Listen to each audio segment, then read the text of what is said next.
Welcome to Civil Services 2015 Mock 3 Paper 1 Analysis. Before we begin with the actual discussion, let's have a look at the breakup of topics in this particular paper. From history, we have taken 14 questions. Art and culture comprises of 4 questions. Polity and geography, 14 questions each. Ecology and environment has 9 questions, so is economy. Then 20 questions from science and tech. Current affairs and GK comprises of 10 questions, and from social welfare programs, 6 questions are there in this paper. Moving on to question number 1. Which among the following parts of a plant is involved in gaseous exchange? Option A, stomata, B, lenticels, C, vacuoles, D, stomata and lenticels. The correct answer is stomata and lenticels. See, in order to carry out photosynthesis, green plants need a supply of carbon dioxide, and they do give up oxygen in this process as means of a byproduct. So, in order to carry on cellular respiration, which is just opposite to that of photosynthesis, plants need oxygen. So, in this, they give out carbon dioxide. So, the apertures from which this gaseous exchange is possible is through two openings. One is on leaves, second is on stems. The opening on leaf is named as stomata, and on stem is known as lenticels. Well, there are certain modified roots are also there, which are known as pneumatophore roots. They are meant for respiratory purpose, and lenticels are known to present on pneumatophores as well. So the correct answer is option D, that is stomata and lenticels. Moving on to question number 2. Which of the following events shaped the evolution of the peninsular drainage system of India? Number 1. Subsidence of western flank of peninsula. Number 2. Upheaval of Himalayas. Number 3. Slight tilting of peninsular blocks from northwest to southeast direction. Well, all the mentioned factors, they actually shape the evolution of peninsular drainage system of India. So the correct answer is option D. With that, let's move on to question number 3. Which among the following is the group of vitamins made by bacteria in the intestine? Well, among the options given here, the correct answer is option D, that is vitamin B3, H and potassium.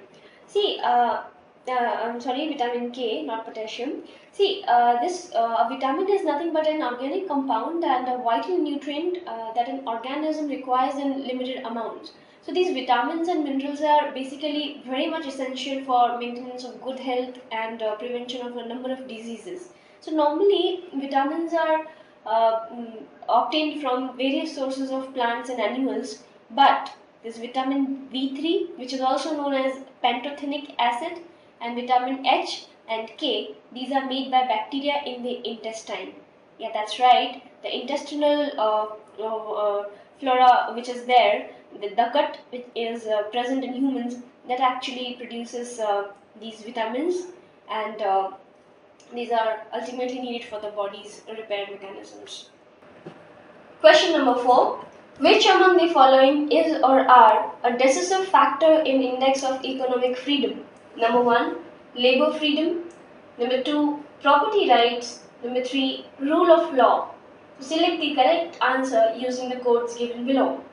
Well, the correct answer is option D, that all the mentioned factors over here are responsible for making a decision about index of economic freedom. See, basically the index of economic freedom is an annual index, and it creates ranking by the Heritage Foundation and the Wall Street Journal in 1995 to measure the degree of economic freedom in the world's nations.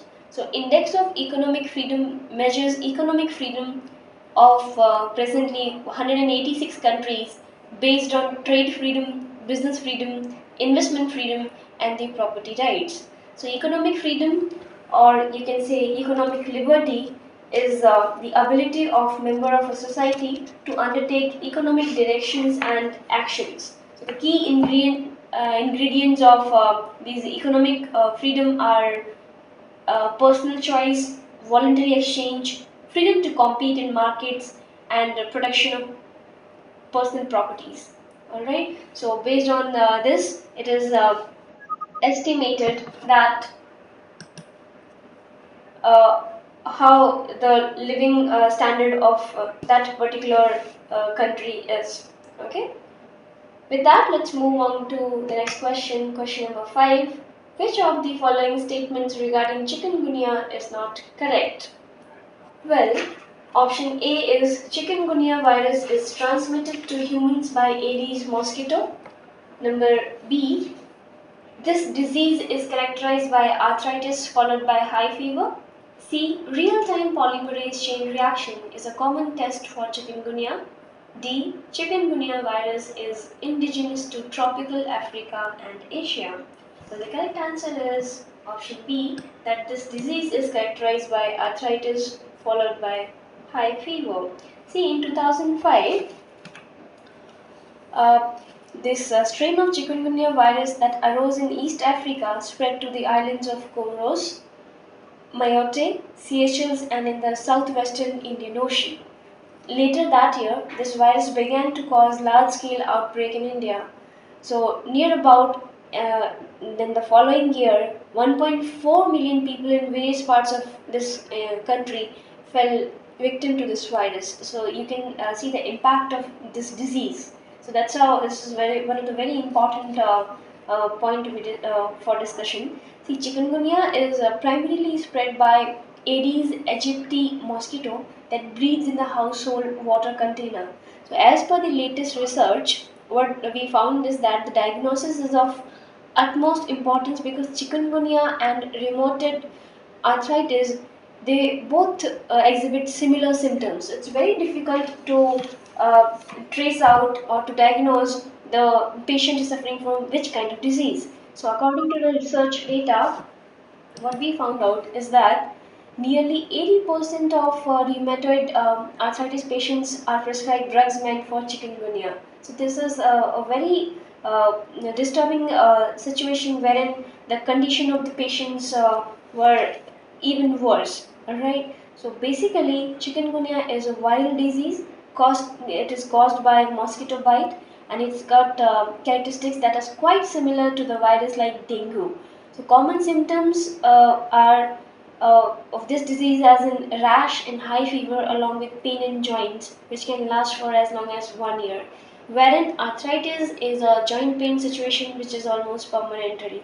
So this is the basic difference, that arthritis like symptoms are there in chikungunya, but that is not this. Okay. With that, let's move on to the next question. Consider the following states. Number 1, Telangana. 2, West Bengal. 3, Karnataka. 4th, Madhya Pradesh. Which of the states given above fall under the red corridor?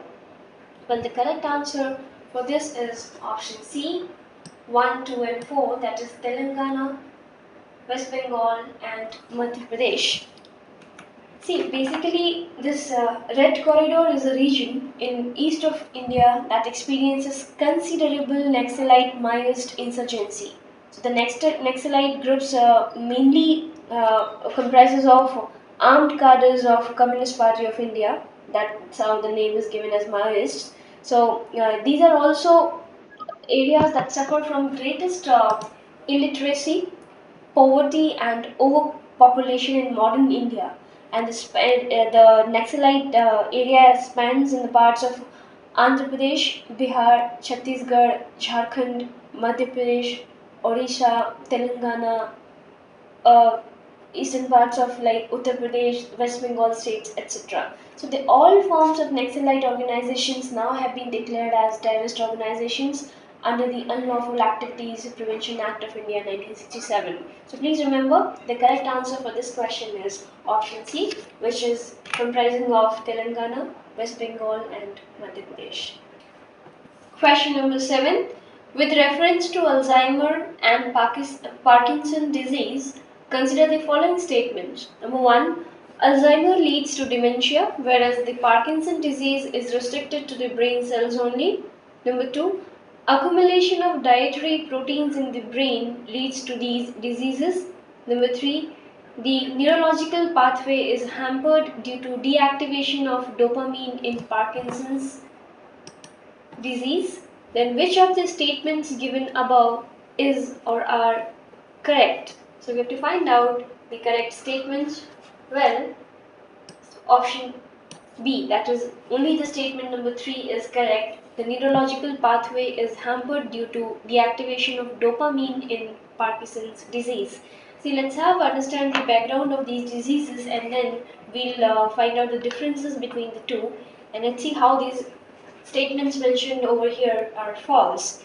See, in this regard, first of all, let me mention that 12th International Conference on Alzheimer's and Parkinson's disease, it was held in Nice, France from 8th of March to 22nd of March 2015. And the 13th International Conference on Alzheimer's and Parkinson's disease will be held in March 29 to April 2nd in the year 2017, and the venue was decided in the city Vienna of Austria. Okay, so now let's understand about the diseases. See, first of all, the two diseases are not related, but they do share some similarities. So these both Alzheimer's and Parkinson's disease actually occur later in life, usually after the age of 50. So both the diseases are neurodegenerative, meaning that the brain cells, or rather say to be more specific, the neurons which are present there, they get damaged and they die during the course of the disease. So in the late stages of both the diseases, the neurodegeneration can ultimately lead to dementia. Dementia is a severe impairment in memory, judgment, orientation, and executive functioning. So basically, what happens is this dementia is the memory loss, but in Alzheimer disease, this dementia occurs by certain deficiency, and the deficiency is in the neurons which are forming the neurotransmitters named acetylcholine. So that pathway is affected in case of Alzheimer's, wherein in case of Parkinson's disease, what happens is the primarily a movement disorder. It's not like a complete loss of the neurons, but what happens in Parkinson's disease, there's a disorder that can eventually result in the memory problems, and that is again not it may not be permanent. So what happens is like Alzheimer's is a memory disorder that rarely includes any types of movement impairment, but in case of Parkinson's, their movement is actually restricted, and the neurons which are affected, they actually produce dopamine, okay, and not the acetylcholine. So remember, the key difference between them is like in Parkinson's, the dopamine producing neurons are affected, wherein in Alzheimer's, the acetylcholine neurotransmitter pathway is affected. Okay, so basically the dietary proteins are different than the specific proteins that are found in Alzheimer's and this Parkinson's disease. So the correct option is option B. Okay, with that, let's move on to question number 8. Which of the following statements regarding inflation indexed bonds is or are correct? We have to find out the correct statement. See, number 1, since these bonds are indexed to inflation and are considered volatile in a scenario of deflation in an economy, these bonds give negative returns. Well, this statement is false. Number 2, these bonds are issued to keep investors away from investing in gold and thus help in reducing current account deficit. Well, that's the correct one. So the option B is the correct choice. See, this RBI, Reserve Bank of India, recently announced these inflation indexed bonds, which is a financial instrument which can act as a hedge against inflation. Okay, so these bonds are enhanced version of capital index bonds, which were issued during 1997, in which capital index bonds were provided inflation protection only for the principal, while inflation index bonds provide the inflation protection for the interest payments as well. Okay, so this is the key difference between the capital index bonds and the inflation index bonds. Okay, so theoretically, inflation index bonds could indicate the willingness of the government to maintain optimal inflation numbers. So that's how these bonds are to keep investors away from investing in gold and to have help reduce the current account deficit. So these investment instruments are indexed to inflation. They have a fixed rate of interest so as to ensure that the investor gains even if the economy is in deflation. Okay, so option B is the correct choice. With that, let's move on to question number 9.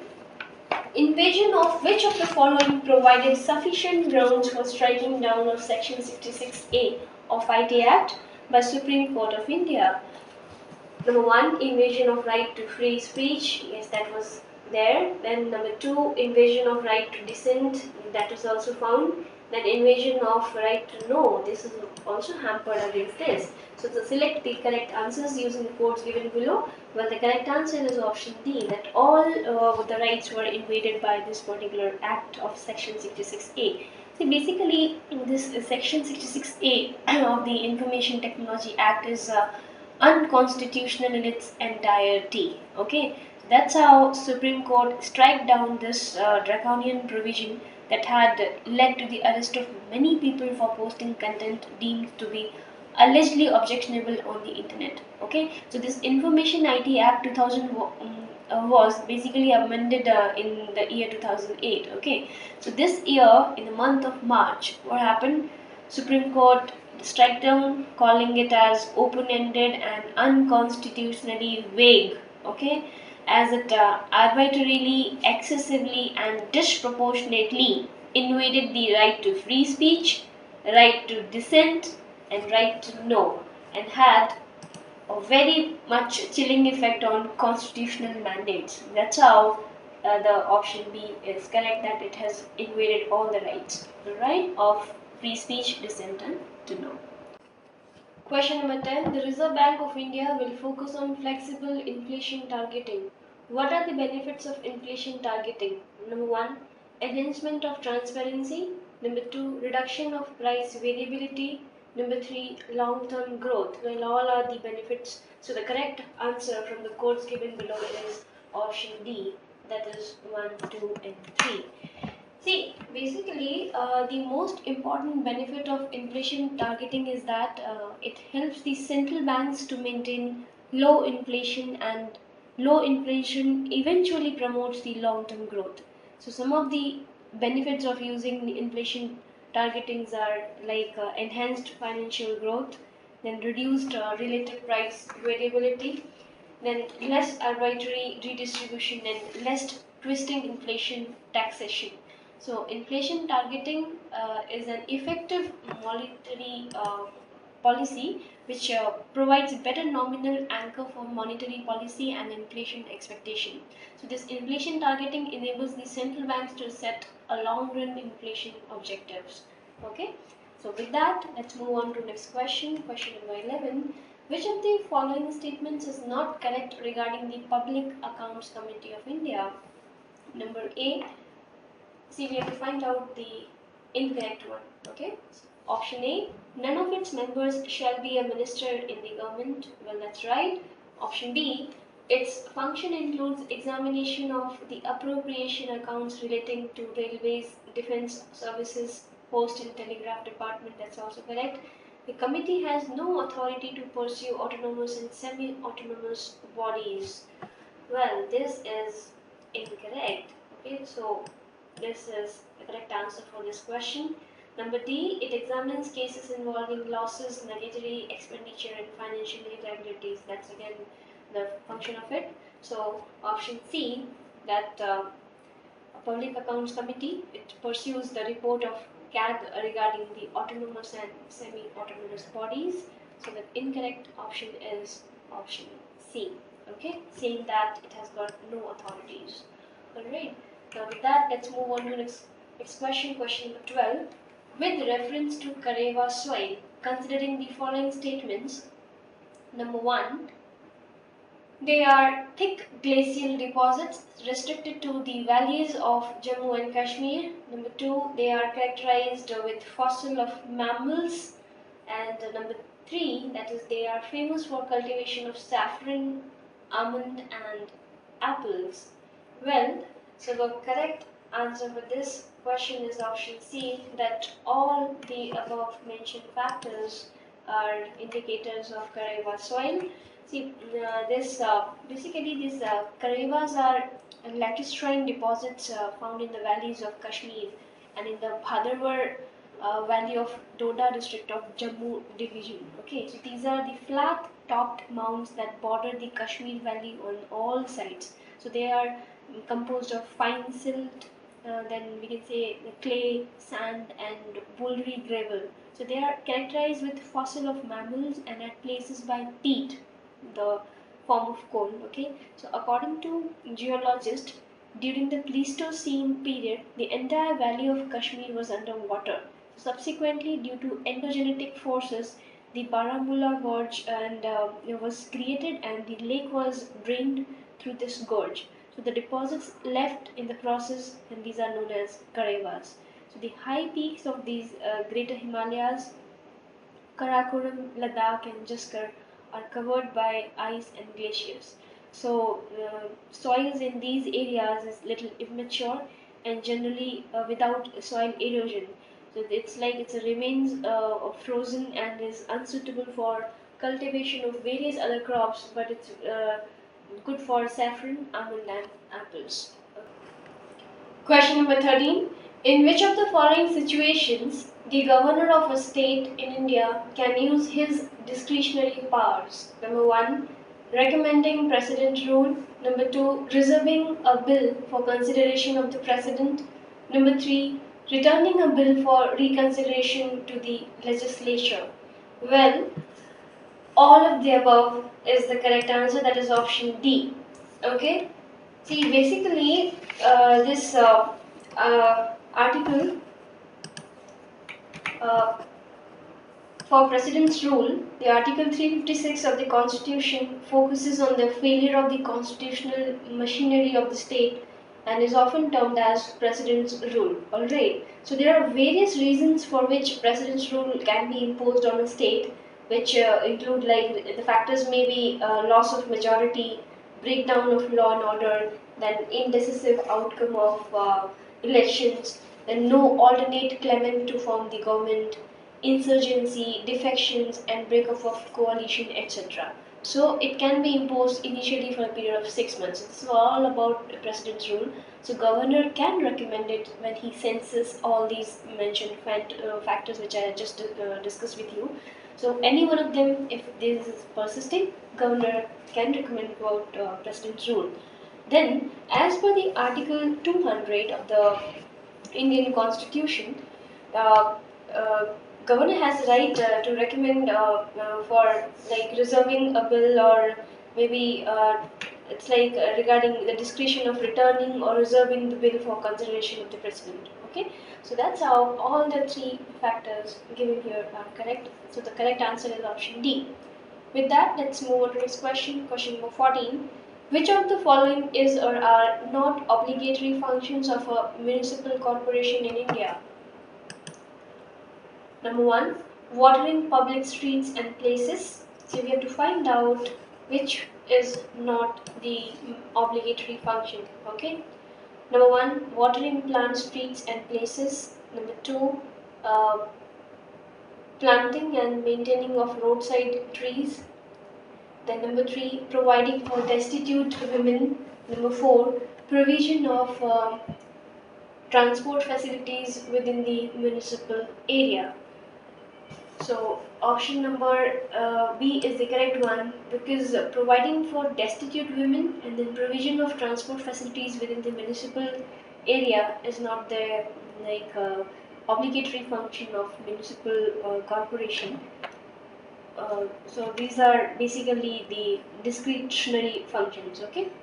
So now let's move on to next question, question number 15. Constitution of which of the following countries was the first to begin with a preamble? Well, the correct answer for this is United States of America. See, this US Constitution was the first to begin with the preamble, and our constitution makers adopted it from US Constitution itself. So the preamble is basically is to set out the origin, scope, and the purpose of the constitution. So we can say that it's an itemized social contract of democratic philosophy, which details how the more perfect union was to be carried out between the national government and the people. So the people are to be provided justice, civil peace, common defense, those things of general welfare that they could not be provided for themselves, so as to have the complete freedom of their activities.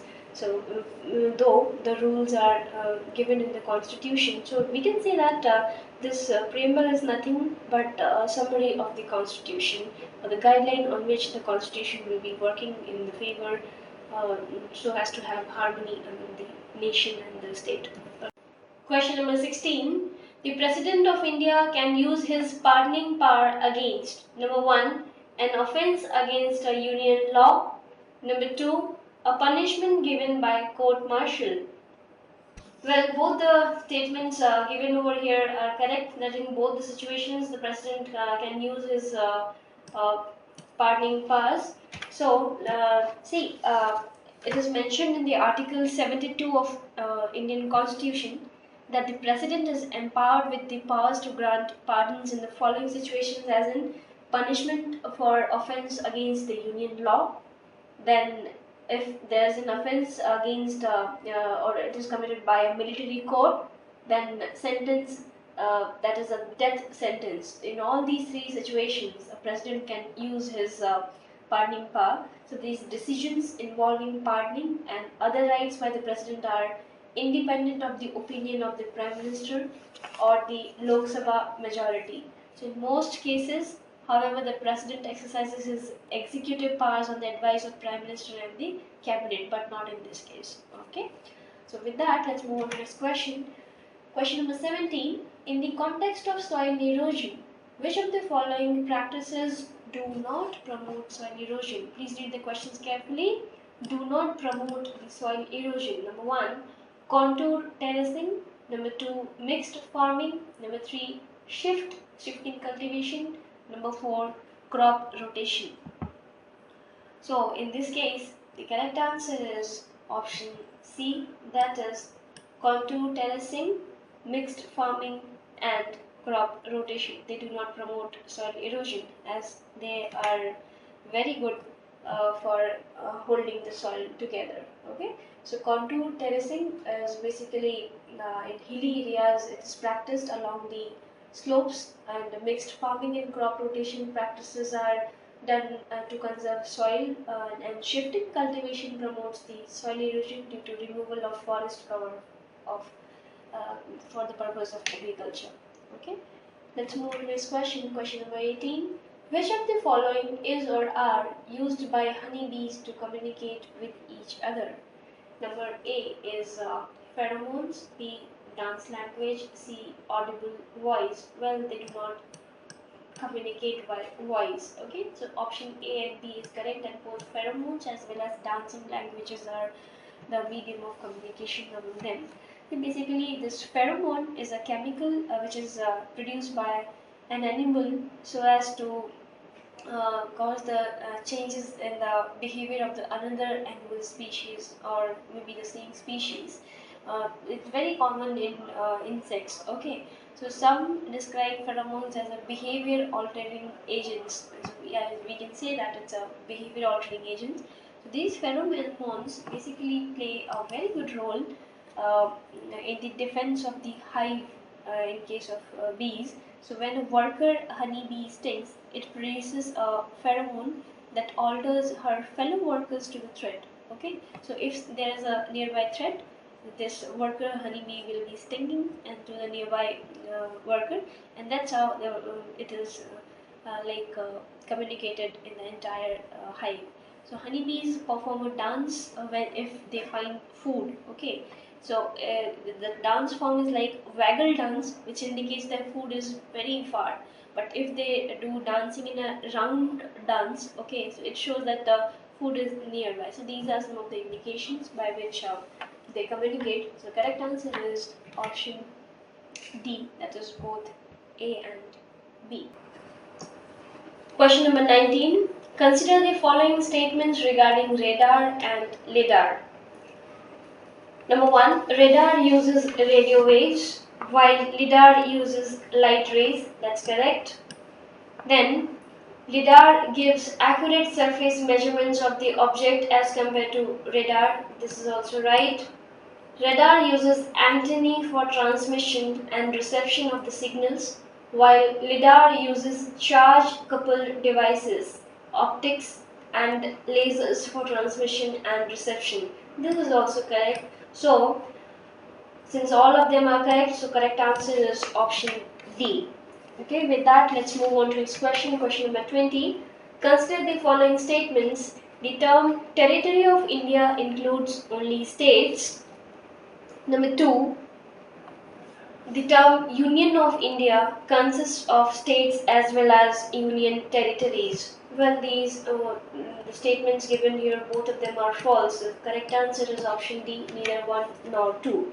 So basically this term territory of India is a wider expression of Union of India, because this Union of India includes not only the states but the union territories as well as the territories that may be acquired by the government of India. So that's how both the options are wrong given over here. Correct answer is option D. With that, let's move on to next question. Recently, 31 new species were granted new protection status by UN Conservation of Migratory Species of Wild Animals. Consider the following statements in this regard. Number 1. The Convention on Migratory Species on the Bonn Convention aims to conserve terrestrial and marine and aviation migratory species. Well, this is not correct, so this is incorrect. Number 2. It is an intergovernmental treaty concluded under the aegis of Worldwide Fund for Nature. That's correct. Then the convention was signed in 1979 in Bonn, Germany. This is also correct. So we have to find out the correct statement. Since 2 and 3 is correct, so option C is the right answer over here, because the option number A is like it concluded under the aegis of United Nations Environment Program. Alright, so correct answer is option C. With that, let's move on to next question. Question number 22. Consider the following statements in reference to Borexino experiment. So we have to find out which one is again correct among these. Number 1. The Borexino experiment is being conducted in CERN, European Organization for Nuclear Research. Number 2. Borexino is in the news now for having detected the lowest energy neutrinos. Well, this sounds correct. Then these lowest energy neutrinos can give information about reactions that initiate solar energy generation. This is also right. See why number 1 is false, because Borexino is basically a particle physics experiment, and it was launched to study low energy solar neutrinos. So the name Borexino is the Italian diminutive of borax. Okay, so the Borexino experiment is being conducted in Italy's Gran Sasso laboratory and not in CERN. Okay, that's why this statement is wrong. And it's an international collaboration funded by National Science Foundation, the Italian National Institute for Nuclear Physics, and other organizations from Germany, Russia, Poland, and France. Okay, so that's how option C is the correct one. With that, let's move on to next question. Question number 23. Which of the following Indus Valley civilization sites is or are correctly matched with their countries? Number 1, Sutka Jendor. Well, it's in Afghanistan. Then number 2, Chanudaro. It's in Pakistan. Then number 3, Kot Diji. That's in India. So the correct answer is only option 2, that is Chanudaro in Pakistan, and these Kot Diji and Sutka Jendor, these are presently located in Pakistan. Okay, so the correct answer is option C. With that, again, see, these kind of questions are memory based and factual questions. So if you are not able to remember these things, such are the questions wherein you can make mistakes. Okay, so be careful of those because they are very basics, and if you remember your basics, the score becomes higher. Question number 24. Yasuni National Park, one of the most biodiverse hotspots on the earth, has been open for oil drilling. It is located in, well, it is located in Ecuador. See, this is a national park in Ecuador between Napo and Corare rivers in Napo and Pasza provinces in Amazonian Ecuador. So this national park basically lies within the Napo Maest forest ecoregion and is primarily a rainforest. Okay, remember it's in Ecuador. With that, let's move on to the next question. Question number 25. Consider the following statements. It shall be the duty of every citizen of India, number 1, to protect and improve the environment and to safeguard forests and wildlife. Number 2, defend the country and render national services when called upon to do so. Number 3, to strive towards excellence in all spheres of individual and collective activity. So which of the following statements are parts of fundamental duties as mentioned in the Constitution? Well, as mentioned in the Constitution, the two duties are in this question, that is to protect and improve the environment, the natural environment, including forests, lakes, rivers, and wildlife, and to enhance compassion for living creatures. And number 2 is to strive towards excellence in all spheres of individual and collective activity so that the nation constantly rises to higher levels of endeavor and achievements are the fundamental duties mentioned in this question. So correct answer is option 2 and 3. Okay. With that, let's move on to next question. Question number 26. Which of the following local winds is or are not correctly matched with its or their regions? Number 1, Harmattan, Africa. Number 2, Mistral, Canada. Number 3, Sirocco, California. And number 4, Minuano, Brazil. See, the one which are not correctly matched are option B, that is 2 and 3. See, Mistral, basically it's a cold wind flowing northerly from central France and the Alps to the Mediterranean, so it does not belong to Canada. Okay, and number 3, that is Sirocco. Here it's mentioned as California, but it blows in North Africa and Southern Europe. So these two are wrongly matched, and remaining, that is Harmattan, that blows from West Africa, and Minuano, that's correctly matched, again blows from southern Brazil. So the correct answer is option B. Okay, that is 2 and 3. With that, let's move on to the next question. Question number 27. Which of the following is or are included in polyculture? Number 1, intercropping. Number 2, companion planting. Number 3, beneficial weeds. Select the correct answer using the codes given below. Well, the correct answer is option D, that is, it includes all of the above. See, poly means many cultures. So, see, intercropping is basically a multiple cropping practice which involves growing 2 or more crops in proximity. Okay, that is a nearby area. And the companion planting is nothing but the planting of different crops in proximity for pest control, pollination, etc. And a beneficial weed is any of the various plants not generally considered domesticated, but which nonetheless has some companion plant effect, or else is edible or somehow beneficial, so which has some kind of symbiotic association sort of thing. Okay, so all of the above mentioned factors, this intercropping, companion planting, and beneficial weeds included polyculture. Okay. Question number 28. Consider the following statements about satyagraha during Indian freedom struggle. Number 1. Flag satyagrahas were conducted most notably in the city of Nasik. Number 2. Darshan satyagraha was a protest against the British salt tax in colonial India in May 1930. Then number 3. Guruvayur satyagraha took place against excessive taxation policy of British Empire. So we have to find out the incorrect statements, okay, from these. So the incorrect one is number 1, that is Nasik. Here it's mentioned that flag satyagraha was conducted in Nasik. No, the answer was it was in Nagpur.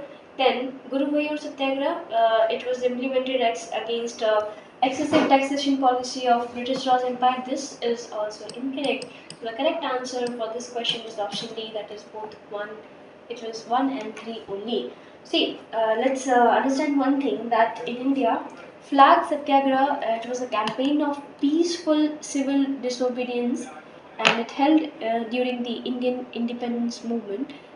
Basically, it focused on exercising the right and freedom to hoist the national flag and challenge the legitimacy of British Raj in India through the defiance of laws prohibiting the hoisting of national flags and restricting the civil freedoms. So this flag satyagraha were conducted most notably in city of Nagpur in 1923, and with that it was extended to the other parts of India as well.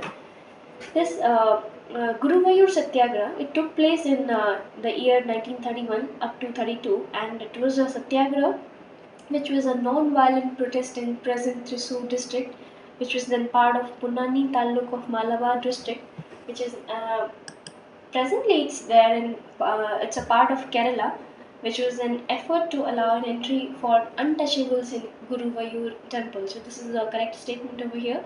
Then Darasan Satyagraha, it was a protest against the British salt tax in colonial India in May 1930. And with that, there was a salt march to Dandi by Mahatma Gandhi. He chose a non-violent raid of Darshan salt works in Gujarat as the next protest against British rule.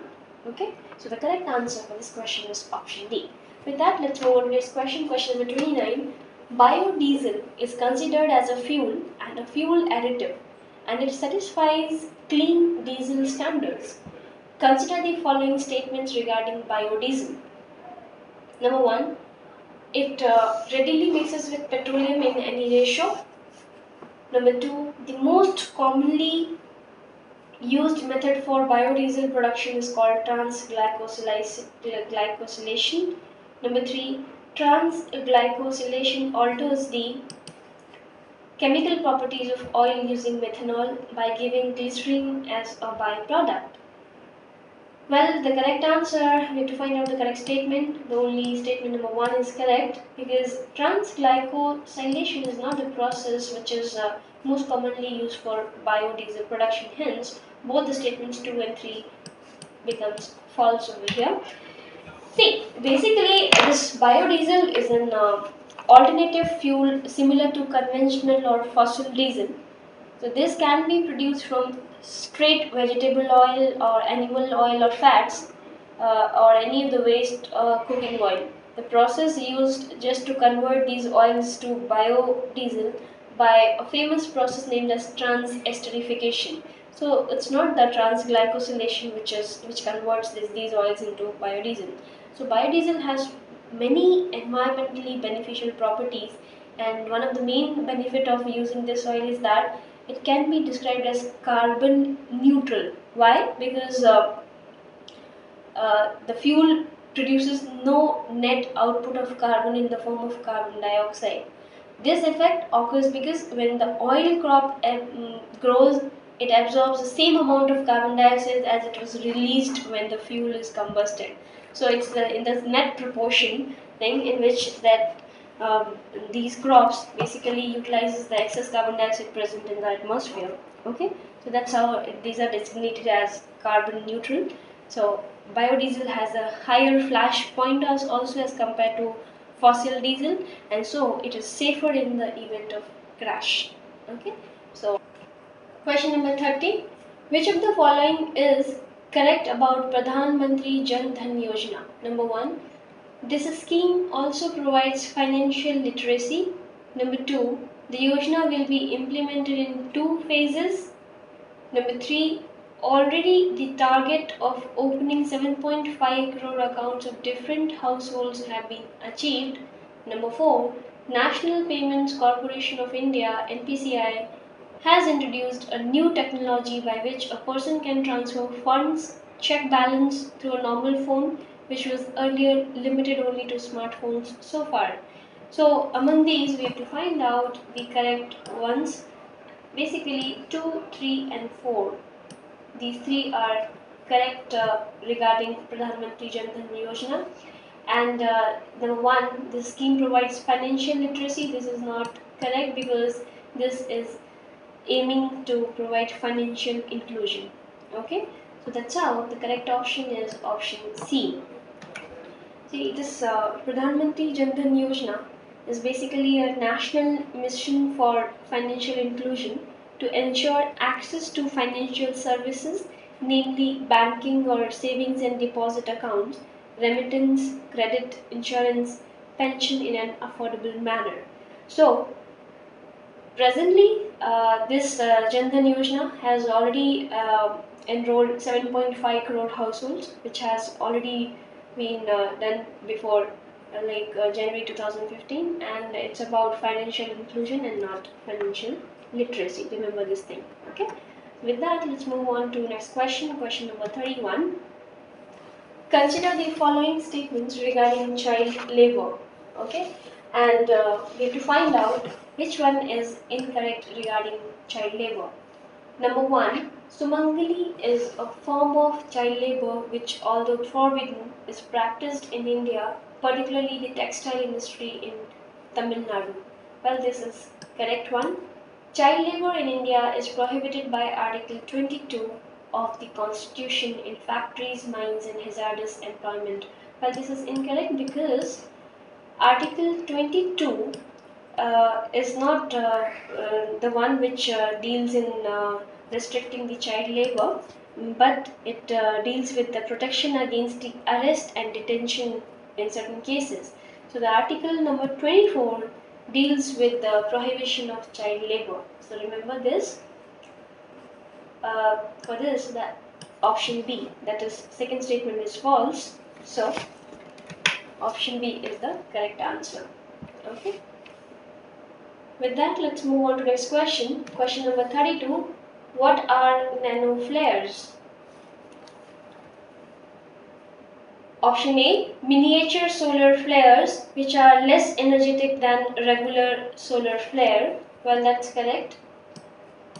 So, since this is correct, rest all are false statements. New nanoparticles designed to give targeted heating to defective spots in metal surface. No. New lenses created using nanotechnology to generate different shades of visible light. No. Then a device to create piezoelectric effect at nanoscale. No, that's also incorrect. So these nanoflares are nothing but the miniature solar flares, which are about 1,000,000,000 times less energetic than regular solar flare. So these are now considered as responsible for the fact that corona, that is the outermost atmospheric layer of sun, is much hotter than its surface. Okay. Then with that, let's move on to next question. Question number 33. Which of the following acts authorized an increase in the size of the various legislative councils in British India and for the first time introduced the principle of representation? Well, this is a factual question. You need to remember this. It's nothing but Indian Councils Act 1892. So the correct answer is option B. See, this Indian Councils Act 1892, it was enacted due to the demand of the Indian National Congress so as to expand legislative council, and the number of non-official members was increased both in the central as well as the provincial legislative councils at that time. Okay. With that, let's move on to next question. Question number 34. Which of the following is or are subjects under the state list of the Indian Constitution? Number 1, cooperative societies. Number 2, betting and gambling. Number 3, corporation tax. So we have to find out which among these are under the state list. Well, all of these are under the state list. So the answer is option D. Okay. With that, let's move on to next question. Question number 35. It is commonly observed that some planes during flight leave long white trails in the sky, while others do not. In this regard, which of the statements explains this phenomenon? Number A. The planes having powerful engines compress the air rapidly, and this, as it gushes out of the engine, leaves a trail. Well, this is doesn't seem to be correct. Number B, it is due to combustion of fuel in the engine, and the engine with high efficiency leave a longer trail. No, again incorrect. Number C, it is caused due to pressure of moisture in the air, and only planes in specific altitude leave such trails. That's very obvious. Planes in certain altitude we find with our naked eye that they are leaving the trail. Not all the planes are leaving this kind of trail behind.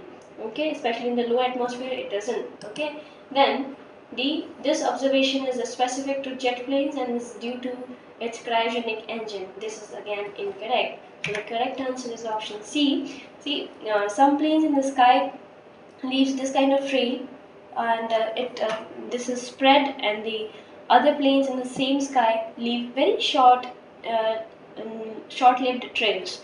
Okay, or sometimes no trails at all. So they are not smoke from engines that are formed when the water in the jet exhaust mixes and when it forms a cold air. See, what happens is like higher the moisture in that particular layer, and the how which kind of chemical reactivity is there with that fuel and the cold air. So based on the kind of reactivity, as soon as it reacts, it condenses and freezes into the ice crystals in that layer. Okay, so through our naked eye, when we see that, we find that those white crystals, we find it as a white smoke or the white trail. Okay, so this is nothing but the type of fuel and the moisture content in the atmospheric layer that leads to formation of these such trails. Question number 36. With reference to confederation, consider the following statements. Number 1. A confederation is a union of sovereign states for common action in relation to other states. Number 2. In a confederation, the central authority is usually a weak body appointed by member states. Which of the statements given above is or are correct? Well, both the statements given here are correct, so option C is the correct answer, that both 1 and 2. Question number 37. Consider the following statements regarding Solicitor General of India. Number 1. He is appointed for the period of 5 years. Well, this is incorrect, not for 5 years. Number 2. He is Chief Legal Advisor and Primary Lawyer of Indian Government in the Supreme Court of India. Oh, this is again incorrect because it's not Solicitor General of India, it's actually Attorney General of India. Then number 3, the post of Solicitor General is merely statutory. Well, this is correct. So the option C is correct. See, basically the Solicitor General of India is appointed for the period of 3 years and not 5 years. And the Attorney General is the Chief Legal Advisor and the Primary Lawyer of Indian Government and not the Solicitor General of India. Okay. So correct answer is option C. With that, let's move on to next question. Question number 38. Which of the following are directly responsible for depreciation of Indian currency? Number 1, inflation in Indian currency. Number 2, current account deficit of the government. Number 3, high remittances from Indians working abroad. See, for depreciation of Indian currency, these two factors, 1 and 2, actually are contributing factors, and not the third one, that is high remittances from Indians working abroad. And the basic reason behind this is that high remittances, when obtained from abroad, they actually tend to pity the foreign currency against the local currency, and this leads to appreciation of local currency. That's right. But in the long run, the extra money in the hands of people causes increase in the supply, as well as why supply is increased, because there's an increase in demand, and if this demand is not, the supply side will lead to inflation, and the depreciation of local currency uh, will certainly be there. So it's very much evident, and in recent it was seen in the economies of Cambodia and Laos as well.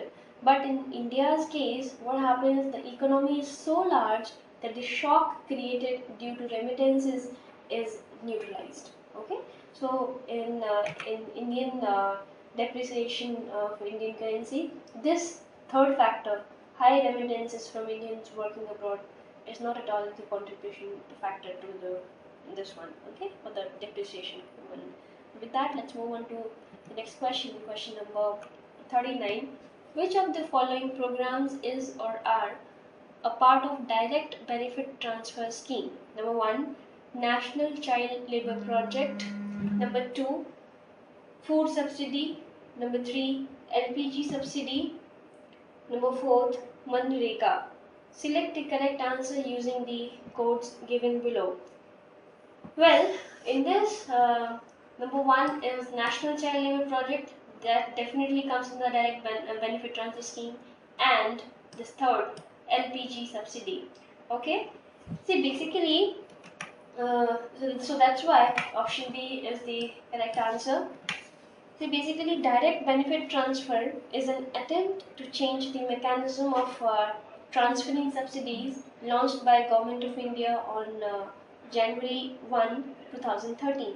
So this program aims to transfer subsidies directly to the people through their bank accounts. So it is hoped that crediting subsidies into banks will reduce the leakages and delays. And the programs which are covered under this are: number 1, that is National Child Labour Project, then Student Scholarship, and the LPG subsidy. Okay, let's move on to next question. Question number 40. Consider the following statements regarding radio telescopes. Number 1, radio telescopes are better than optical telescopes as they can detect faint galaxies which no optical telescopes can. Number 2, radio telescope can work during the day and night. Number 3, radio telescope can work even in cloudy conditions. Which of the statements given above is correct? See, all the statements given above are correct, so option D is the correct answer, because they are better than optical telescopes anyway, and they can detect faint galaxies with no optical telescopes can. Then they can work during day and night as well as in the cloudy atmosphere. Question number 41. Which of the following is or are incorrect about bitcoins? It is a virtual currency. That's correct. Number 2, it is regulated by IMF. No, this is not regulated by IMF. Number 3, bitcoins are traded at a platform provided by a private company called Coinbase. This is also incorrect. See, since these two statements are incorrect, so option B is the correct answer. See, Bitcoin is a form of digital currency created and held electronically, and that is why no one controls it. So bitcoins are not printed like dollars or euros. They are produced by people, and increasingly the business running computers all around the world using the softwares that solves mathematical problems. So basically, it's generated by a complex computer algorithm. So confidence in bitcoins has grown after a US Senate committee described it as a legitimate financial service. Okay. With that, let's move on to next question. Question number 42. Consider the following statements regarding money bill and finance bill. Number 1. Provisions of Article 108 regarding joint sitting of both houses do not apply to a finance bill, but it applies to money bill. Number 2. Finance bill can effectively be rejected by Rajya Sabha, whereas money bill cannot. So the correct answer for this question is only option A, that is only statement 1 is correct. See, finance bills can be referred to a joint committee of the houses while money bill cannot. So this also means that provisions of Article 108 regarding the joint sittings of both the houses do not apply to a money bill. Also, finance bill can effectively be rejected by the Rajya Sabha while money bill cannot. So with that, let's move on to next question. Question number 43. Consider the following statements regarding defection as in the 10th schedule of Indian Constitution. Number 1. An independent member of legislature becomes disqualified for being a member of the House if he joins any political party after election. We have to find out the incorrect one. This is correct. A nominated member of legislature becomes disqualified for being a member of the House if he joins any political party after 6 months from the date of taking oath as a member of the legislature. This is also correct.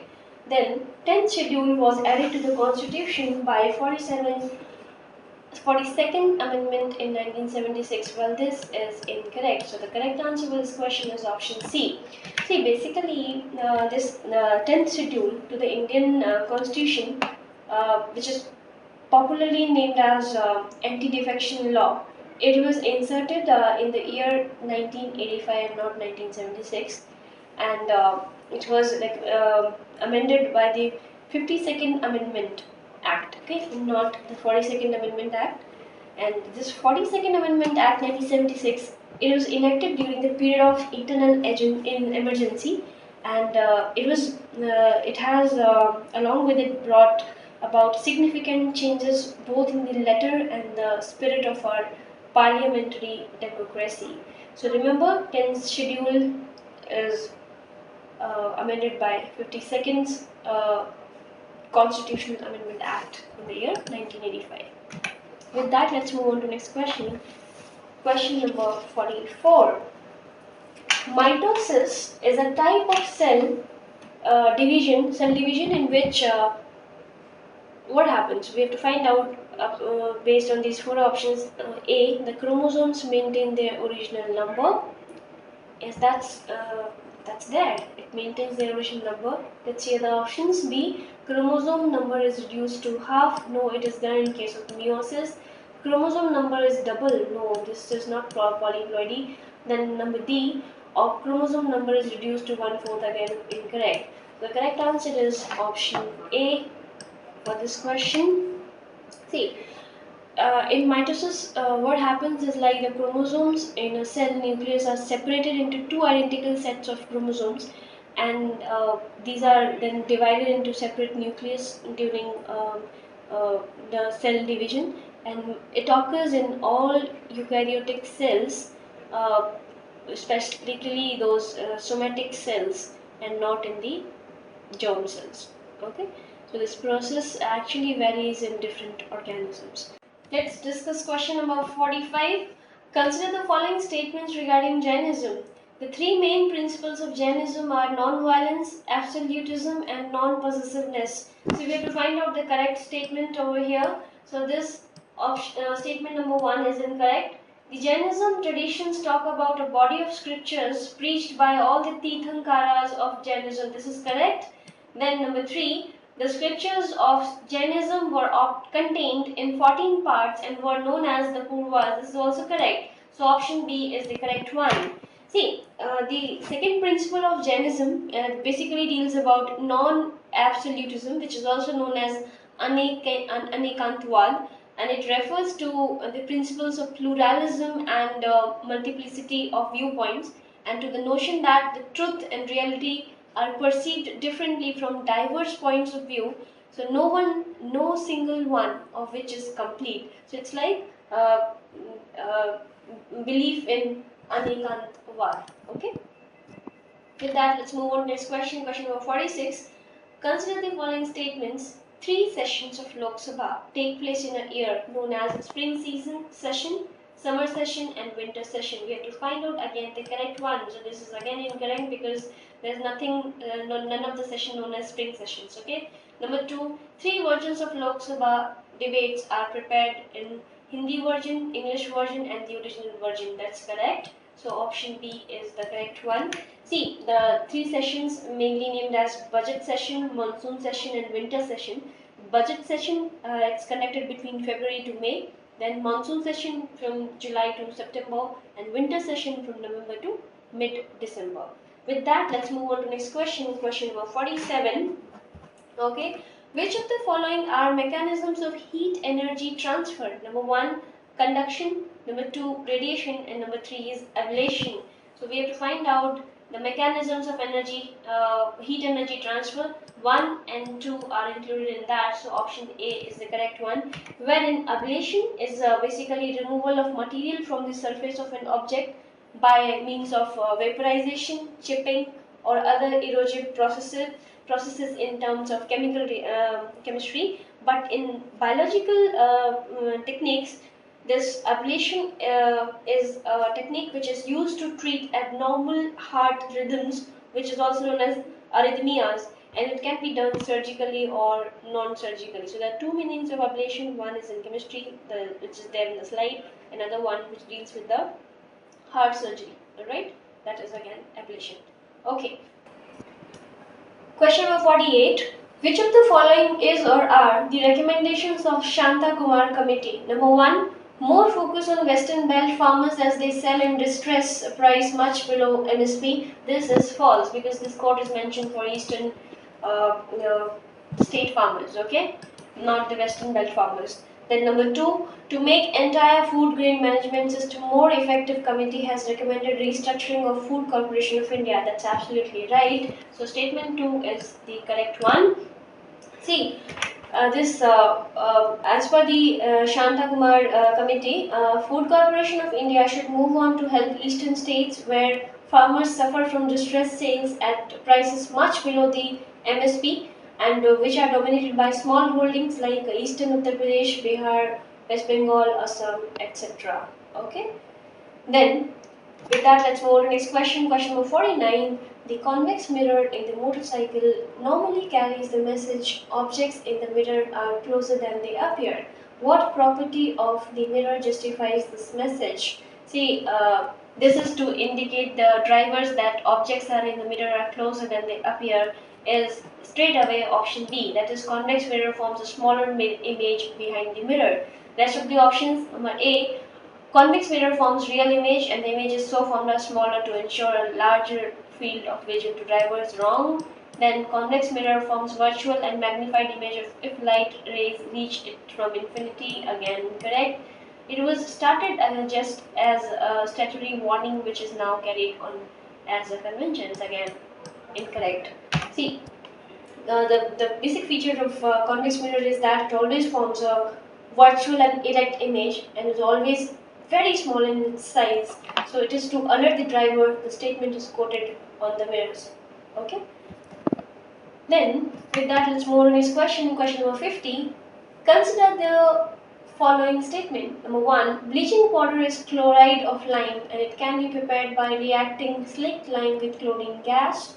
Number 2. Bleaching powder is an important agent in textile industry. Number 3. Bleaching powder acts as a disinfectant and germicide, especially in the sterilization of drinking water. See, we have to find out the correct statements.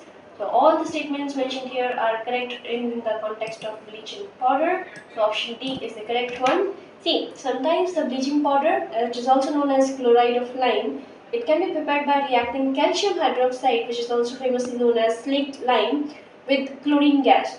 So it is used as a very strong bleaching agent as well as a disinfectant and also in making jewel water. So it acts as a disinfectant and germicide, especially in the sterilization of drinking water.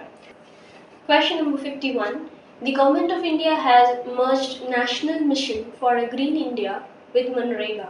Consider the following statements in this regard. Number 1. Currently, green works such as water harvesting, afforestation and farm forestry are undertaken under Manrega. Number 2. The convergence has been done because the Environment Ministry could not effectively implement National Afforestation Program. Number 3. This has been done to collectively address the climate change concerns. Which of the statements given above are correct? Well, all the three statements mentioned here in this regard are correct, so option D is the correct answer. With that, let's move on to the next question. In the context of pulses, consider the following statements. Number 1, pulses are rich sources of carbohydrate. Number 2, pulses increase the natural fertility of the soil through nitrogen fixation. Number 3, cultivation of pulses in India is largely concentrated in humid areas. Which of the statements given above are not correct? We have to find out the incorrect statements. So see, those two statements over here, that is 1 and 2, these are incorrect. See, pulses are not resources of carbohydrate, these are resources of protein. Then pulses increase the natural fertility of soil through nitrogen. This is again incorrect because leguminous plants such as pea, gram, these are known to have root nodules in them which fixes nitrogen through nitrogen fixation process. So the correct answer for this question is option B. Okay. Now with that, let's move on to next question. Question number 53. With reference to Jainism, consider the following statements. Number 1. Jainism believes that there is no certainty in any knowledge and Syadvad is the wisest course to adopt. So we have to again in this question find out the correct statement. Statement number 1 is correct. Number 2, it believes that every object is an agglomeration of ajiva with at least one jiva enmeshed in it, and even stones and metals have souls. This is again correct. So, number 3, let's see. Mahavira preached in Sanskrit language. Well, the language, the medium which Mahavira used, that was Magadhi and not Sanskrit. So, statement 3 is false. So, again, option B, that is statement 1 and 2, is the correct answer. Question number 54. Consider the following pairs. At one end we have foreign travelers, at another end we have country of their origin. Number 1, Megasthenes Greece. See, we have to find out the one pair which is correctly matched over here. So among these following, we have to find out the correct pairs. Megasthenes, yes, belongs to Greece. Ibn Battuta, here it's given as Persia, when he was belonging to Morocco. Then Afnasi Nikitin, here it's mentioned Portugal. It's again incorrect because he is a famous traveler of Russia. So we have to tick mark the correctly matched one. So option A is the correct one. See, remember one thing, Afnasi Nikitin was a Russian merchant of the first Europeans to travel to India, and he wrote his famous narrative as Journey Beyond Three Seas. Ibn Battuta is again a Moroccan explorer which I have already mentioned, and he is generally considered one of the greatest travelers of all time. With that, let's move on to next question. Question number 55. The extremist method of passive resistance did not include number 1, refusal to cooperate with the government, it was part of that. Then sending petition to the government, yeah, it wasn't included in passive resistance. Boycott of government service, courts, schools and colleges, it was done at that time. Then refusal to pay rents to zamindars, it was included in. Well, this was again not part of this passive resistance. So, among these, 2 and 4 are the methods of passive resistance. So, option C is the correct one. With that, let's move on to next question. Question number 56. Consider the following statements about tax system during Mughal rule in India and identify the correct one. Number 1. Aurangzeb instituted a new system called the Hasala or Bandobasti Arazi or the Zabti system. Second, for the measurement of land, Biga was adopted as standard unit of area, which was 60 by 60 yards. Select the correct answer using the codes given below. Well, option B is the correct one. See, in 1580, Akbar instituted a new system which was named as Dhawsala or Bandobasti, and the credit for developing this system, that is any Dhawsala, goes to Raja Toranbal. So second statement, that is for the measurement, Biga was adopted as standard unit of area, which was 60 by 60 yard, is correct during the tax system of Mughal rule. Okay. Then with that, let's move on to next question, 57. Excessive irrigation in the arid area leads to A. Addition of nutrients to the soil. No, this is not correct. Increase in fertility of the soil. No, this is again incorrect. Increase in salinization of soil. Of course, yes. If we do excessive irrigation, it increases salinization of the soil. We will discuss how. Then D. Closing of the pore spaces in the soil. This is again not correct for excessive irrigation. See, what happens in the arid areas when excessive irrigation is done, there is dissolution of salts in water, and when evaporation takes place, these salts remain behind. So it forms a white crust, and this leads into the salinization of soil, which makes the soil infertile for the crops. Okay. Question number 58. Which of the following are the reasons for development of tea gardens by Britishers in Darjeeling and Sikkim Himalayas? Number 1, due to moderate slope in the region. Yes, that's correct. Thick soil covers with high organic content. That's obviously right, because more of humus is there, so high organic content. Number 3, well distributed rainfall throughout the year. This is again correct. Number 4, extremely cold weather conditions in northeastern India. Well, this is incorrect because tea cultivation does not require such extremely cold condition, and it does not even prevail in eastern Himalayas. In fact, weather conditions are more of humid kind. Okay, so correct answer is 1, 2, 3, option A. Okay, now with that, let's move on to next question. Question number 59. Consider the following statements with reference to the Charter Act of 1833. Number 1, it completed the process of throwing open Indian trade to all British subjects. Number 2, it renamed the Governor General of Fort William as the Governor General of India. Now see, we have to find out the correct statements. So far 1 and 2 both are correct. Then it allowed the different presidencies to make laws for themselves. That this is incorrect. So the correct answer is option B, having statement 1 and 2 only. So remember the Charter Act of 1833, it abolished the legislative decentralization. So statement 3 cannot be right, giving the Governor General and Council the power to make laws for all the British India and not individual powers of the presidencies. Alright, with that, let's move on to next question. Question number 60. Which of the following statements are correct about Khilafat movement? Number 1, it started in the year 1921. Well, this is incorrect. Very first statement is incorrect over here.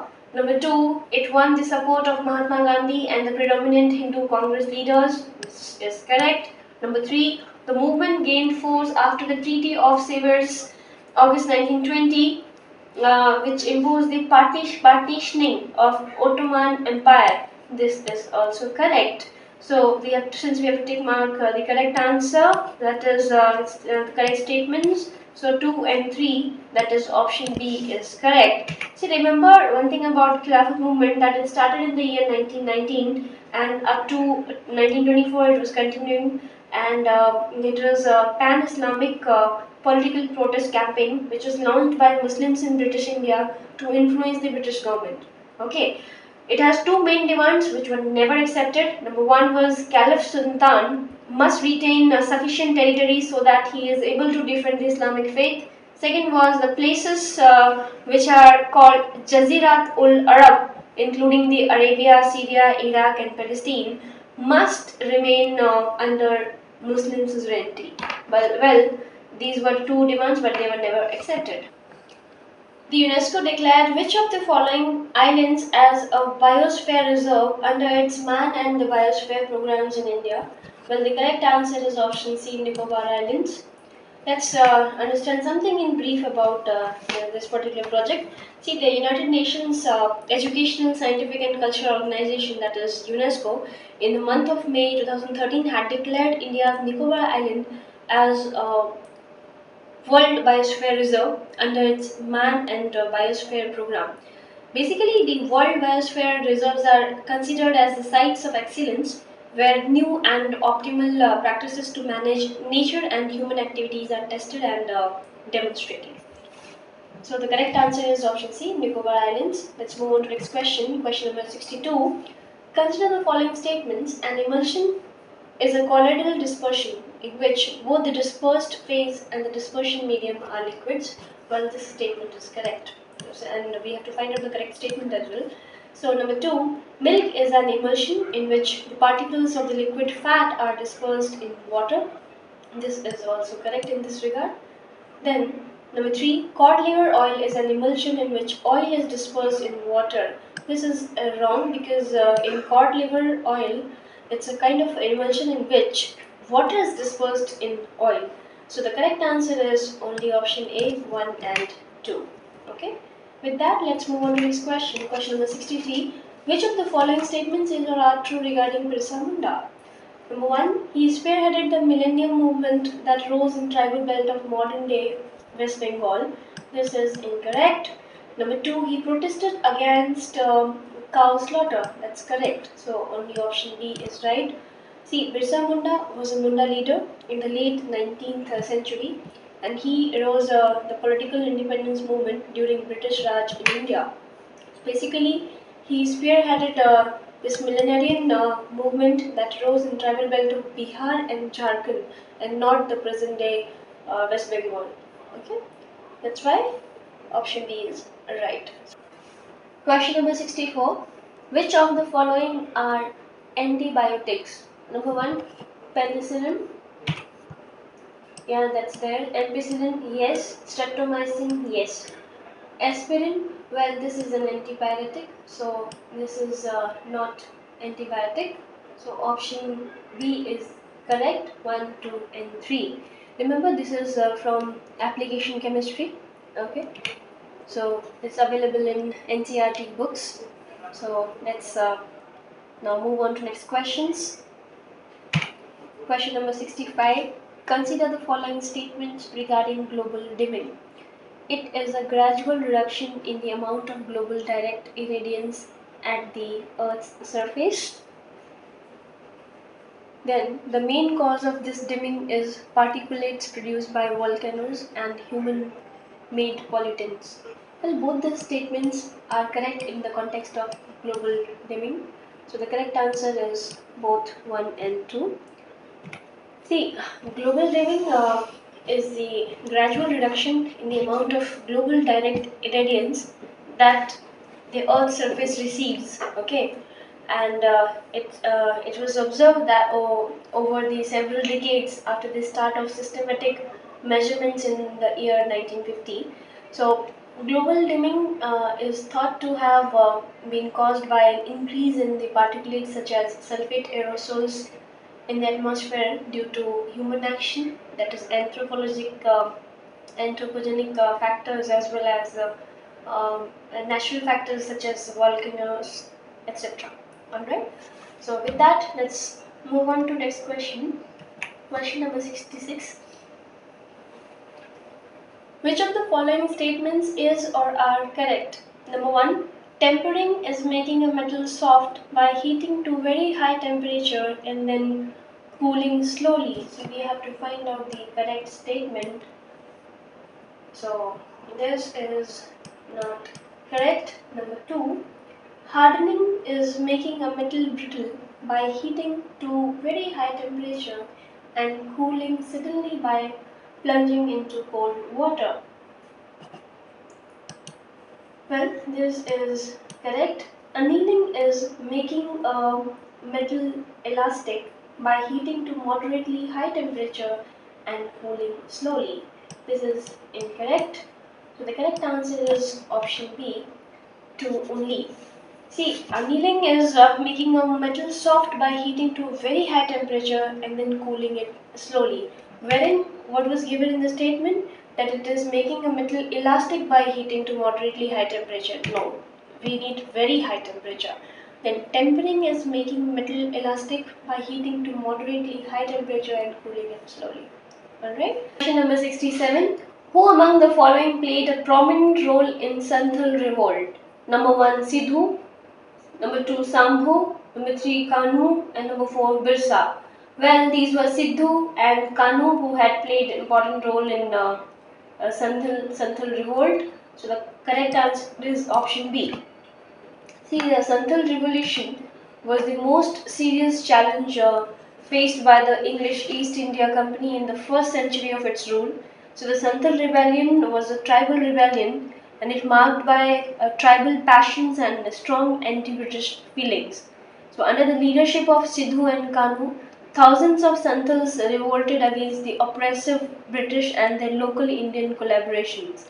So the Santals attacked and destroyed the houses of landlords, moneylenders, planters, and British officials. So, in this rebellion, many of the local people from different strata also joined them, and they proclaimed the end of British rule. But after a series of initial setbacks, the British authority could ultimately subdue this Santhal rebellion with the help of military aid. Alright, so with that, let's move on to question number 68. Which of the following are the characteristics of tropical evergreen forests in India? Number 1.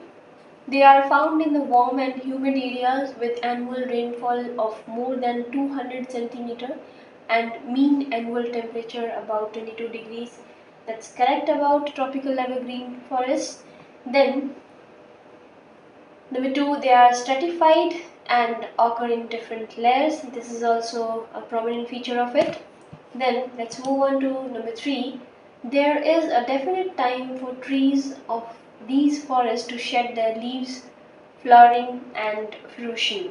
Now this is very prominent feature of tropical that evergreen forest that trees do not have a specific time, and that's why throughout the year, because different species have different times of shedding their leaves and flowering and all, so that is why throughout the year these are found as evergreen forests. Number 4th is rosewood, mahogany and ebony are important species found in these, for that is again correct. So 1, 2 and 4 are correct, so option C is the correct choice. Then moving on to next question, question number 69. Biodiversity hotspots in India are number 1, the Eastern Ghats. See, we have to find the biodiversity hotspots in India. Eastern Ghats, no, it's not. Then Eastern Himalayas, yes, it is. Then 3, Andaman and Nicobar Islands, no, it is not. Then the Western Ghats, very much. So the correct answer, including 2 and 4, is option C. Okay. See, basically, biodiversity hotspot is a biogeographic region that is having significant reservoirs of biodiversity and is threatened with destruction. So the term biodiversity hotspot specifically refers to 25 biologically rich areas around the world, and out of them, at least 70% of their uh, uh, habitats have been lost in the developmental process. So in India, Western Ghats and Eastern Himalayas are biodiversity hotspots. So remember, these are biologically rich areas around the world, which have in the condition of very good diverse species and a biogeographical region with a significant reservoir of biodiversity, but it is under the threat from human or by the anthropogenic activities. Question number 70. Recently, Telecom Regulatory Authority of India, TRAI, has sought views on net neutrality. Consider the following statements regarding net neutrality. Net neutrality is the principle that internet service providers should treat all data on the internet equally. That's correct. Number 2, at present there are no norms for net neutrality in India. That is again right. So both 1 and 2 are correct. Question number 71. In the context of Shillong Plateau and Karbi Anglong Plateau, consider the following statements. They are extension of peninsular plateau, correct. Number 2. Geological history of these plateau and peninsular plateau are similar. This is again right. So both 1 and 2 are right. See, during Himalayan orogeny, these plateaus were separated from peninsular plateau. So Shillong Plateau and Karbi Anglong Plateau are part of peninsular plateau. Alright. Question number 72. Nitrogen fertilizers, though important for the growth of plants, have caused serious environmental concerns. In this regard, consider the following statements. See, we are talking about nitrogen fertilizers and their impact on serious environmental concerns. So number 1, it turns into nitric acid and finally into nitrous oxide, which is a powerful greenhouse gas. This is very much right. Number 2, nitric acid percolates from farmland and pollutes groundwater. True. Number 3, it can damage river and ocean ecosystems. Correct. So which of the following, which of the statements given above is or are correct? So all of them are correct. So correct answer is option D. See, this nitrogen fertilizer slowly turns into nitric acid and eventually gives rise to a nitrous oxide, a greenhouse gas, which is 300 times more harmful than carbon dioxide. Okay, so the nitric acid basically leaks from the farmland and it pollutes the groundwater, and slowly and eventually it does damage river and ocean ecosystem. Question number 73. Demini voting is the provision of a political voice for which of the following section of citizen of a country? Well, it's a straightforward question and the answer is option B, children. See, this scheme of voting, it has a long history, but most recently it has become known as Demini voting after the noted demographer Paul Demini, who put forth the idea in his 1986 publication. So, it is the voting provision of a political voice for children by allowing parents or guardians to vote on their behalf, and it would be worth half a vote. Okay, so with that, the correct answer is option B, that is children. Let's move on to next question. Question number 74. Which of the following was or were the reasons of the rise of the revolutionary terrorism in Indian national movement during first decade of the 20th century?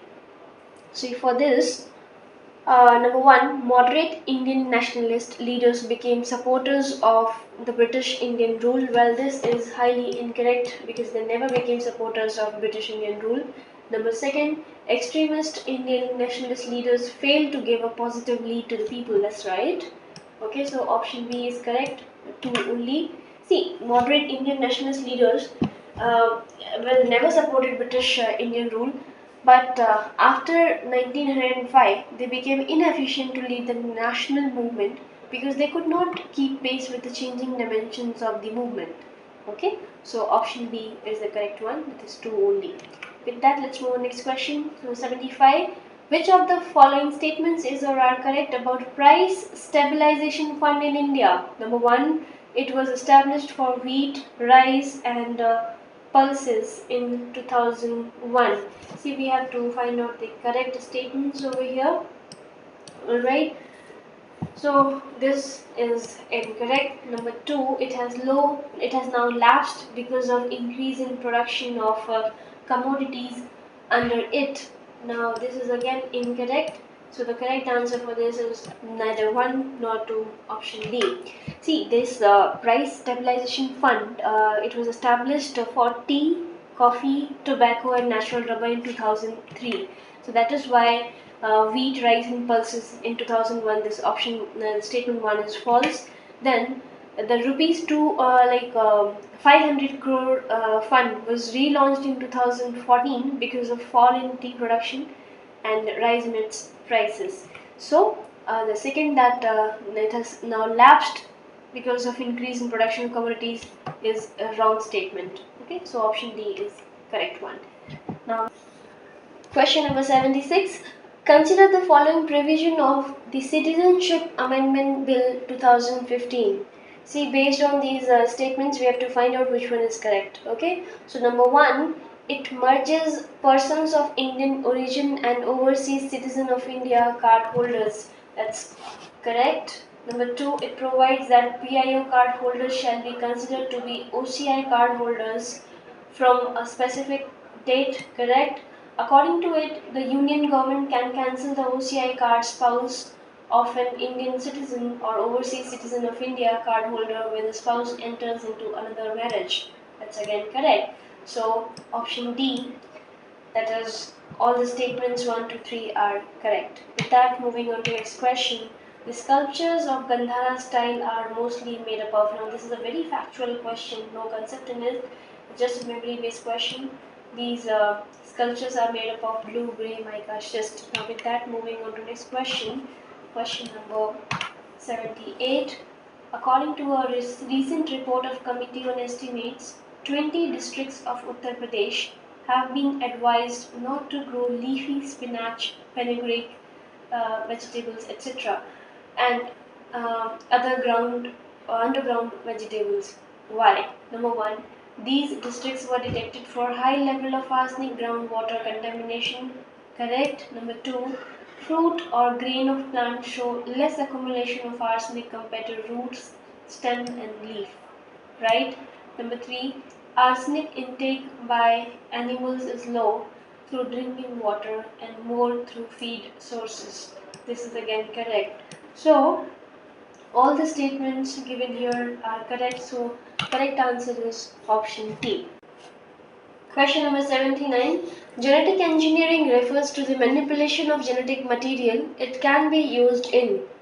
Now we have to see the applications of genetic engineering, and keeping that in mind, let's see which all the statements are correct. Number one, production of high yielding varieties of plants. That's right. Number two, development of high milk yielding and disease resistant animals. That's again correct.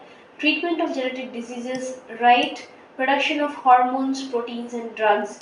This is again right. So option D, that is all of the above, is correct. See, basically, genetic engineering is a technique of genetic modification in which direct manipulation of an organism's genome is done using the biotechnology methods, and this technique has applications in medicine, research, industry, and agriculture, and it can be used on a wide range of plants, animals, and microorganisms. Okay. Now with that, moving on to next question, question number 80. Consider the following statements about 12th 5-year plan of Government of India. Number 1. The target is to generate 50 million new jobs while achieving 9% growth target.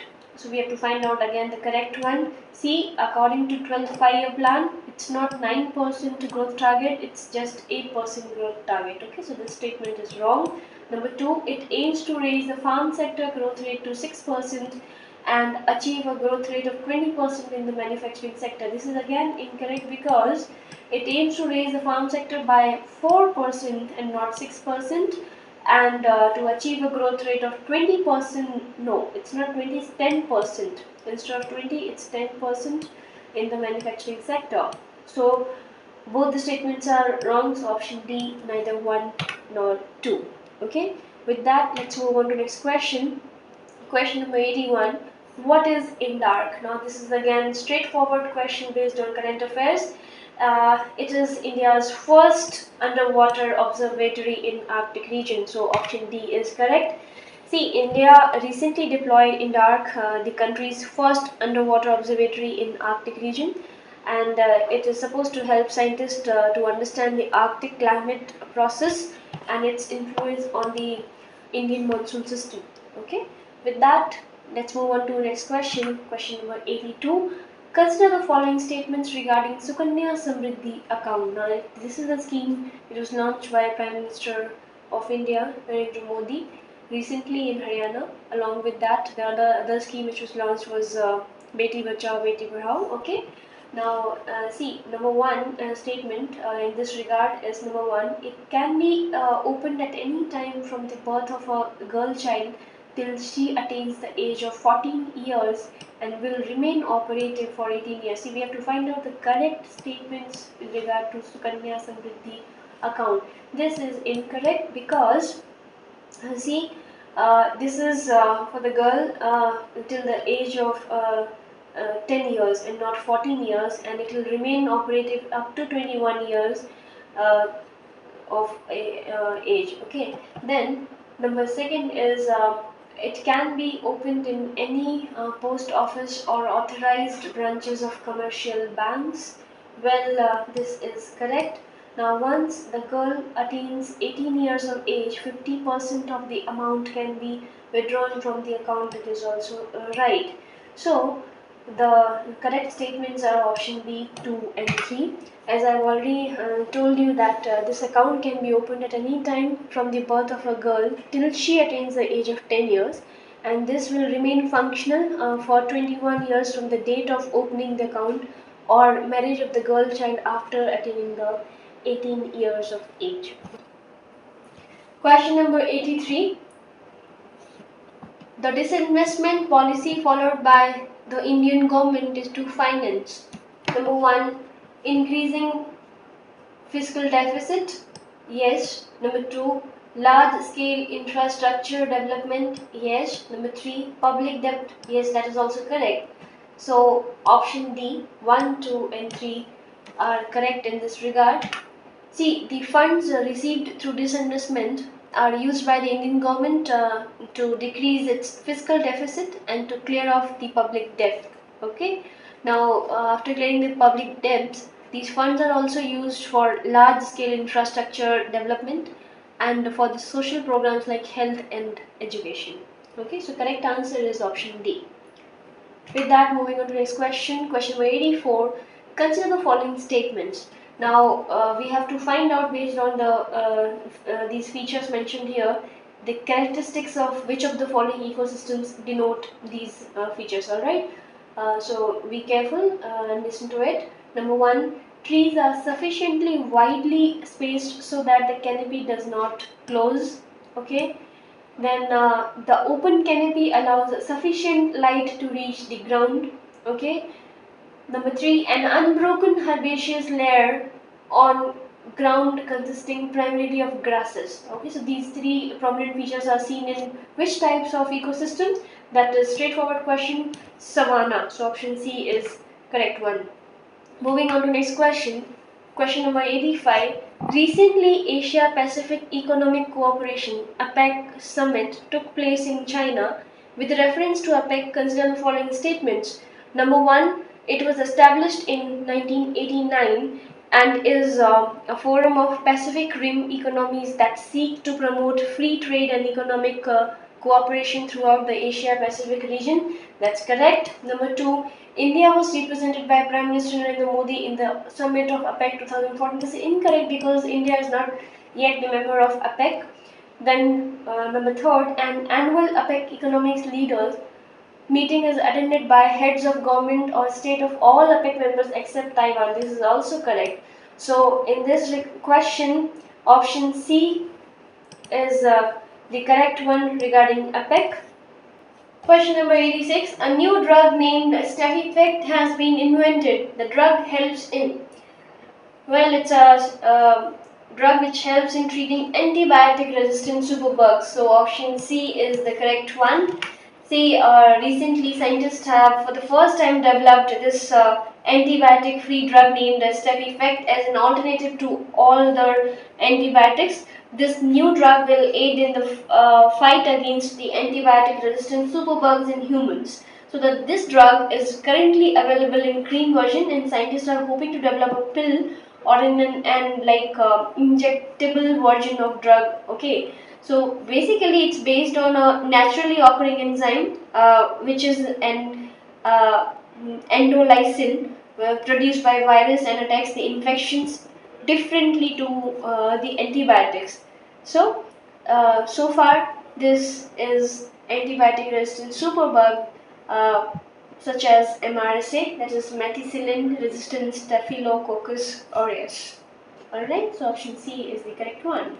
Moving on to next question, which of the following is or are consequences of fall in global oil prices? Number one, fall in global GDP, no. Imports become cheaper relative to exports, that's correct. Reduction in India's budget deficit, that's also correct.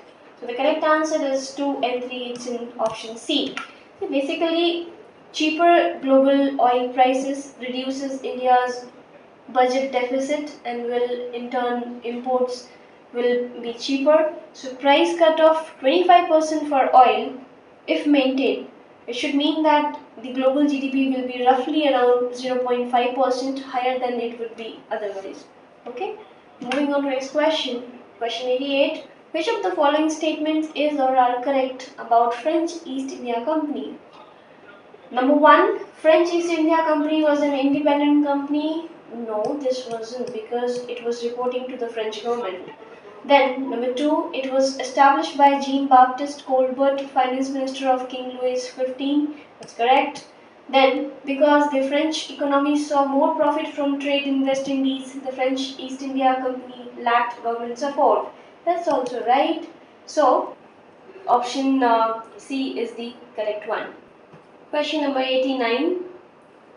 Which of the following is or are incorrect about All India Muslim League? So we have to find out the incorrect statements among the following. Number one, party was officially formed to protest against the disintegration of Bengal in 1905. This is incorrect. Number two, Indian Muslim League was formed as a breakaway group of Muslim League. This is correct. So select the correct answer in this context. The correct answer will be option A. Okay. See, basically in the year 1906, the party was officially founded at the educational conference which was held in Dhaka to protest against the integration of Bengal in 1905. And in the statement it's mentioned that it was to protest against the disintegration. So this is wrong. Okay. Now, with that, moving on to the next question. Consider the following statements and we have to find out the correct one. Okay. Number one, Humayun never defeated Sher Suri. That's correct. Humayun built a new city named Deen Pana in Delhi. That's right. So answer is option C. See, Humayun was reinstated as emperor only after the death of Sher Suri. He never had a war or any kind of fight in which he had defeated him. So Deen Pana was the capital city of Humayun. Okay. With that, moving on to next question. A drug named cantharidin, used for healthy growth of hair, is obtained by crushing dead, dried bodies of which of the following insects? Well, the insect is option A, blister beetle. Moving on to next question. Consider the following pairs. At one end we have mountain peaks and other end we have country. Number one, and we have to make the correctly matched pairs as the answer. Okay. Number one, Mount Aconcagua. It's in South Africa. That's right. Number two, Mount McKinley. It's in North America. Correct. Mount Kosciuszko. It's in Australia. That's also right. So the correct answer for this question is option C, 1, 2 and 3. With that, moving on to next question. Due to which of the following reasons vitamins are lost from food? Number 1, high temperature. Certainly, because these being organic molecules, after certain temperature they get deformed. Okay. Number 2, overcooking. Yes, exactly, because overcooking is again concerned with high temperature. Then large quantity of water. That's absolutely right, because many of the vitamins are soluble in water. So if we have large quantities of water, the food items lose vitamins easily in them. Okay, so the correct answer is option D. Okay, now with that, the total nutritional value depends on the type of nutrient, the cooking temperature, and how long the vegetables are cooked and the amount of water present in it.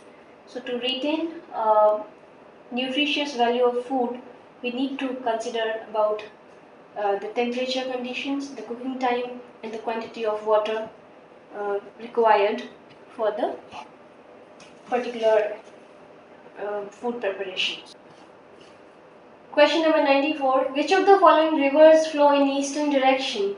Number 1, Manjra, yes. Number 2, Vetrana, no. Number 3, Savitri, no. So the correct answer is only option A, 1 only. See, Manjra is a tributary of Godavari which flows from towards the east direction, and Vetrana and Savitri, they flow from east to west. So the correct answer is option A. Moving on to next question. The transmission of nerve impulse in human body is or are carried out by which of the following ions? So the correct answer among these is only sodium and potassium. Rest these are in other biochemical pathways are used. Okay. See, the correct answer is option D, only 1 and 3. See, basically synapses are the structures which help in transmitting the nerve impulses. Okay, and these are present between the two neurons. So the two main ions which participate in the electrical impulse or in the generation of transmissions in the activity of neurons are sodium and potassium cations. Okay. Moving on to next question. Arrange the following countries in descending order according to their share in the global coal production. Well, the highest share in coal production is of China, followed by USA and then India. So the correct answer is option C, 2, 3, 1. So these are the statistics which are mentioned here for the coal production at global scale. So correct answer is option C. Now with that, moving on to next question. Though Ashoka had many sons, his inscriptions mentioned only one, who is not mentioned in any other source. This is history question and very much apt question and abstract one. So correct answer is Tiwara. Option B is correct. Okay. With that, moving on to next question. The correct order for increasing order of primary productivity.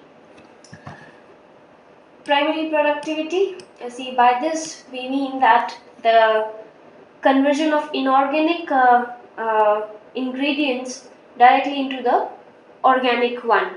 That means if carbon dioxide and water is given in presence of chlorophyll, it gets converted into glucose, which is then accumulated in the form of starch. Okay, so which all sequences over here indicates the ascending order of primary productivity. The answer is A. The lowest is like ocean, and then after that it is in desert, then tropical deciduous forest, and then tropical rain forest. Question number 99. A hope spot is option A, a physical place that offers internet service over local area. That's incorrect. B, a place where flora and fauna species are critically endangered. No. A place on Mars where life is found. Again incorrect. A special place that is critical to health of the ocean. That's correct one. Okay. Now, see, what is the significance of hope spot is that it indicates um, to restore the life or the imperiled condition of an ocean. So in India, Andaman and Nicobar as well as the Lakshadweep Islands have been named as the new hope spots by IUCN, that is the International Union for Conservation of Nature. And basically, Hope Spot is an area of ocean that merits special protection because of its wildlife and significant underwater habitats. So these two islands are the first spots in India and are the part of 31 new hope spots across the world, which were added in the existing previous 19 spots of the world. Okay, so what is done here is the these spots are identified and a number of critical areas that represent a real hope to restore the adverse conditions of ocean, so that the health of ocean can be improved. Okay, now with that, moving on to next question. Which of the following is or are criteria for getting a classical language status in India? Well, number one, it must have recorded text history of at least 1500 to 2000 years. That's correct. Number two, literary tradition that is original and not borrowed from another speech community. That's also right. So the correct answer is option C, both 1 and 2. See, it is not necessary that the classical language is different from its later forms. It may be different, okay, but it should have a long history of about 1500 to 2000 years of text recording history, okay. Then recently, Odia has been given the status of classical language based on the mentioned criteria. Okay, so with that, the discussion regarding this mock is over. Thank you so much.